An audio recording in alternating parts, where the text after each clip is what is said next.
Good evening, and it's great to see so many of you here tonight. Thank you for coming out. This is where it starts, at the grassroots level, and this is where we need to come together, unite behind a common cause, and bring back accountability to our city, because we know how sadly it is lacking. So true. Yeah. Absolutely. We just heard from Terry Carr about the Parks Board. Terry Clark, about the Parks Board and the history. And how many of you were angry after listening to that speech? Exactly. Exactly. I was angry. I was sort of disappointed, and I was distressed that if we don't do something, this is what's going to happen. The Park Board will be abolished, and we will suffer broken down pools, community centers that don't get things fixed, that don't get their kitchens rebuilt. None of those things will happen because City Hall will just shovel it to the back burner. No one's going to do anything for us. A democratically elected body, ones that we have all cast our vote for, is going to be eliminated if we don't stop it. Now, what does that have to do with money? Because I'm the fundraising chair, the favorite guy in the room, right? Everybody wants to talk to me. The point is, the way I look at it is like this. Mayor Ken Sim likes raising our taxes 10% a year. That's where he seems to be going with this. Even spendthrift Mayor Stewart didn't do that 10% a year.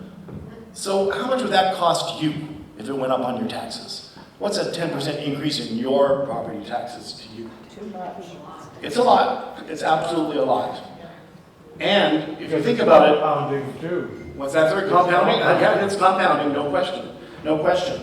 But you can donate $1,300 to team and hopefully change the course of history, change those events, stop those tax increases from happening every single year. It's not necessary. Why? To hire more consultants? The city's got 200 consultants wandering around on six-figure salaries, and they don't have enough people to repair maintenance centers at the Falls Creek Center.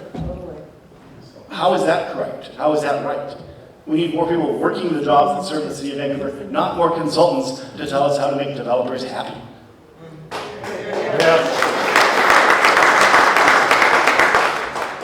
So whatever you can afford, think about what you can't afford, and think about what the city of Vancouver under Ken Sim and the ABC is going to cost you.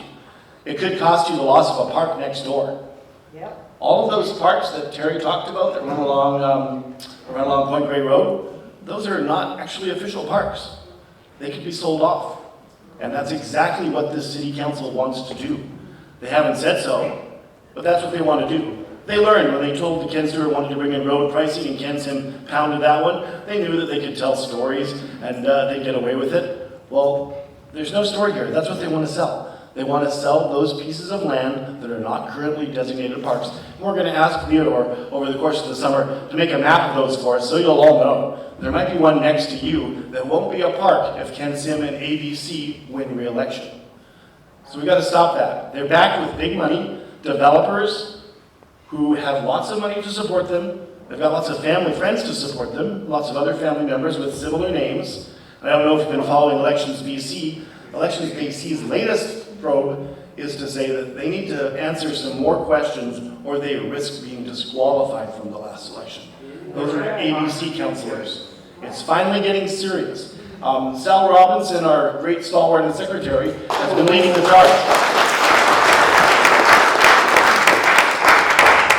I don't know how many hours she can find in the day to do this, but she's been leading the charge to make sure that Elections BC does not forget and does not miss that they cheated in so many ways in the last election. They cheated where it counts a lot, money. Because money wins elections these days. And in order for us to contend, we need to have money too. In order for us to get our message out, in order for Theodore to be able to get that propaganda he's created out there, we need to have money to distribute it. In order to win a by-election, which will come, Christine Boyle from One City has accepted the NDP nomination for Vancouver Fairview. Little Mountain now. And the NDP always wins that seat, so when she wins it, she will have to give up her seat on Vancouver City Council. I don't know, I think John Cooper has a shot. But she will likely win that, and we will have a by-election. And with a by-election, you need money. You need money to run a by-election. And if team's going to make an impact, it's time to stand up and say, and to capitalize on the protest vote that is no doubt coming with the Parks Board and other things, Team has an opportunity here to get a seat on council. So we're gonna need money over the next 6 months to be able to contend in that by-election. So I'm asking you today to think of what you can afford, to think of what you can't afford to lose as well at the same time. And there's a donation box we've got here. Anonymous donations up to $50. If there's 320s, we won't care. Donations up to $50 anonymously in this box are accepted. There's also a QR code on a picture frame just outside the door on the shelf. Put your phone in front of that, and they'll take you right away to our donation site. You can also go to voteforteam.ca and donate there. But we need your dollars. We need as much as you can give. Think about what you can't afford to lose if these guys win again. And thank you so much for being here. Thank you.